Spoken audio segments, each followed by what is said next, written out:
Well, good morning, everybody.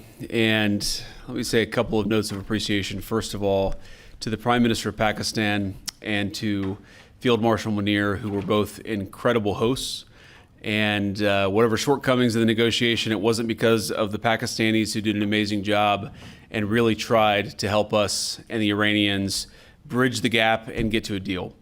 We have been at it now for 21 hours, and we've had a number of substantive discussions with the Iranians. That's the good news. The bad news is that we have not reached an agreement, and I think that's bad news for Iran much more than it's bad news for the United States of America. So we go back to the United States having not come to an agreement. We've made very clear what our red lines are, what things we're willing to accommodate them on, and what things we're not willing to accommodate them on. And we've made that as clear as we possibly could, and they have chosen not to accept our terms. Questions? Sir, Nick Robertson from CNN. Precisely what have they rejected here? Can you help us understand it a little bit? Well, I won't go into all the details because I don't want to negotiate in public after we negotiated for 21 hours in private. But the simple fact is that we need to see an affirmative commitment that they will not seek a nuclear weapon and they will not seek the tools that would enable them to quickly achieve a nuclear weapon. That is the core goal of the President of the United States, and that's what we've tried to achieve through these negotiations.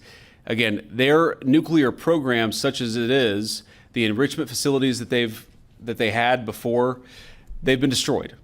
But the simple question is, do we see a fundamental commitment of will for the Iranians not to develop a nuclear weapon, not just now, not just 2 years from now, but for the long term? We haven't seen that yet. We hope that we will.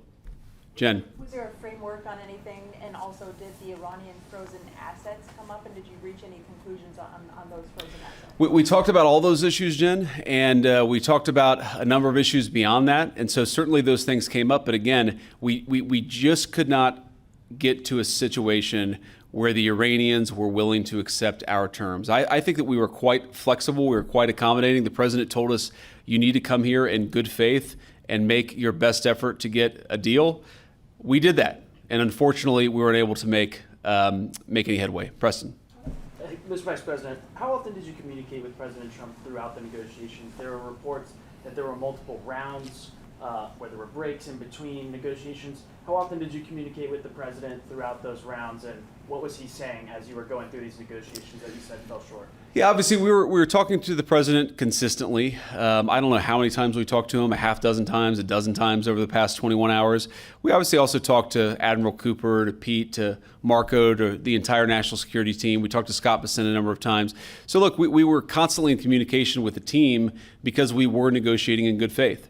And we leave here with a very simple proposal, a method of understanding that is our final and best offer.